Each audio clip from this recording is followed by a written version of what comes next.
Afternoon, everybody. It's a cold one here. So I'm all bundled up and I forgot my selfie stick. So it is what it is. I got my hand out here. We'll see how long I can last because my hands really need gloves on because it's really cold out.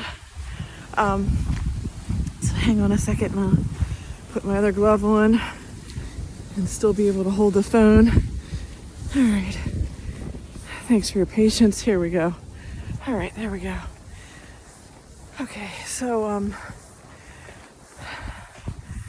just want to say hello. Thanks for joining in. If you could smash that like button. If this content is something that you enjoy, I appreciate it. So I wanted to talk about being prepared. And I think that many of us think that, I have the knowledge, I have the information in my head, I'll just figure it out. If that happens, if it ever does, then I'll deal with it. And I think that many people think that way. They don't really prepare for the what ifs, and they just kind of, I guess, fly by the seat of your pants kind of an attitude. But what I've begun to discover, and especially from being in the Word of God, is that, and again, I'm carefully looking at my feet as I'm walking down the steep incline, so if I'm not looking at the video all the time, I apologize. So, okay. So, bottom line is that sometimes we just think that whatever we know already in our mind, that's good enough, and we'll just, we'll figure it out on the spot if we have to. And I think, again, when we look at the Bible and what the Bible says, we start to understand that God truly has a plan for us, and He has instructions for us to follow in regards to how He wants us to treat people, how He wants us to deal with money, how He wants us to deal with relationships with other people, etc. And it's pretty much outlined in this thing called the Bible, Basic Instructions Before Leaving Earth. So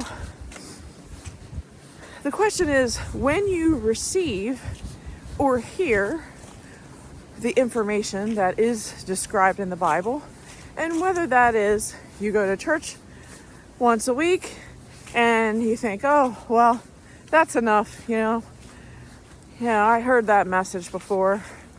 The question is, just because you heard the message, are you actually applying the message in your actual life? And are you taking action in the areas that you might want to take action in? Because obviously, the church that you belong to, or the online church that you belong to, or the Bible verses that you have been led to that you actually read, there's some significance and importance in those things that you read, and the question is, what are you doing with it? So, again, I'm going to give you an example. So, when I think about being prepared, I'm going to use the analogy of being a student, okay? When you go to school, and it doesn't matter whether you're in grade school, middle school, high school, college, master's program, after college, certificate program, whatever, okay? You're in school, okay? And when you're in school, you have some type of teacher, and that teacher is going to have a curriculum. They're going to have an agenda of these things need to be completed so that you can, quote, pass the course. And that might mean that you need to read so much material. You might need to participate in different quizzes and tests. You might need to write an essay or give an oral report. You might need to create a video or explain your ability to understand the material by producing some type of project or assignment that shows your demonstration of understanding, learning, comprehending, and quote, applying what you've learned. Okay? And that's the design of going to school. We go in, we don't know anything about a particular subject. The teacher teaches us new concepts. We listen to these new concepts. We study the new concepts. We think about it, marinate on it, and then allow those concepts to be applied to our life. And in whatever report, essay, test, etc.,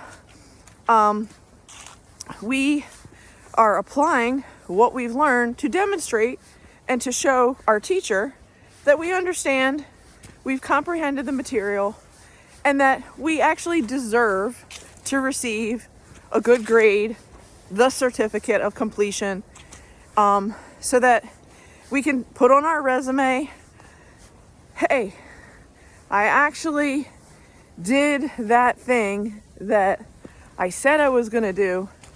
I completed it, and the teacher is in agreement and in compliance that I actually finished and completed the assignment. And therefore, in the end, I get a certificate. I get a congratulations that I completed that grade, I completed that course.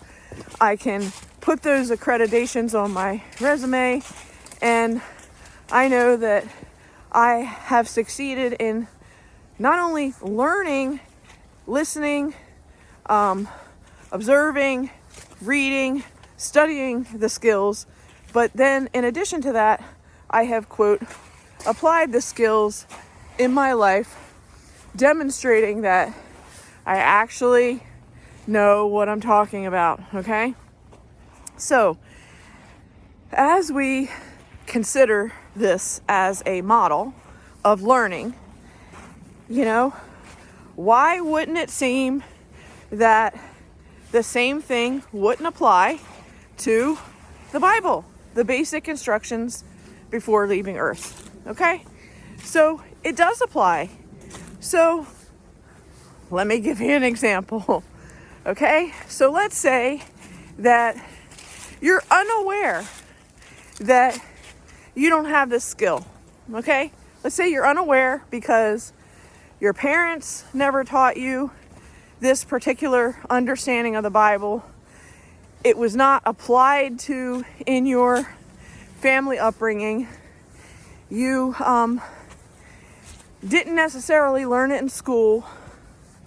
And so all of a sudden one day you pick up the Bible and you're like, oh wow, that's interesting. I never knew about keeping the divine feasts. What are the divine feasts? Well, let me look that up. And then you study the divine feasts and you figure out that there's 7 feasts that are on God's calendar, and that God wants you to keep these important dates because they're important to Him. And He wants you to honor Him because if you believe in Him, He wants you to honor these dates. And the point is, you could classify yourself as a active Jesus lover, an active Christian, no matter what denomination, but you never learned that point about keeping the feasts. So when you hear about it, you're like, that's interesting. I didn't know that. Well, maybe I ought to study this. And so as you start to study it, and you're like, okay, Passover and first fruits and unleavened bread and, and you're going through and you're like, wow, what does this mean? And you're looking it up in the Bible. You're reading additional commentaries and additional support books and information that you find online or at the library, or just doing, word searches. You learn about the Hebrew understanding of it, and all of a sudden you're like, wow, I had no idea. Like, Jesus was actually Jewish and He actually celebrated and would have celebrated these feasts. Wow. Well, maybe I ought to think about celebrating the feasts. And then you might get your calendar out and start putting the feasts on your calendar. That's an example of taking what you've learned, you've read about, and you're putting it into action. You're putting it into application.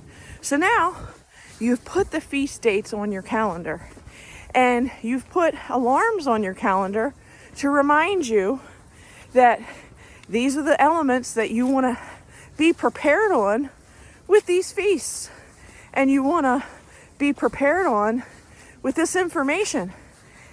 And all of a sudden you're like, wow, now when that feast date comes up, you get the alert on your calendar, and you're like, okay, I need to go to the store and get these elements. I'm tithing this amount of money so that I can be prepared for these feasts. I'm gonna institute this practice in my life. And oh, by the way, not only these 7 feasts, but every Friday at sunset to every Saturday at sunset, that's also a divine feast for the Sabbath, for Shabbat. And you put that on your calendar. And then you start to follow, to participate, to take action in actually doing the things that the Bible, the basic instructions before leaving earth, says. And you're in active action and application of expressing your understanding. And it may be the first year you don't know much about the feasts. You start there. You start practicing the feasts. And you print out the instructions for what Passover is. You invite your friends and family over, and people like the widows, orphan, poor, and blind to sit at your table at Passover. You do what the Bible says. And guess what? The next year you have Passover, you'll get better and better. The first year, you're a beginner. You start out where you are. So I hope this little vignette, encapsulates what I'm trying to teach you about application. You need to apply it. Have a good day, everybody.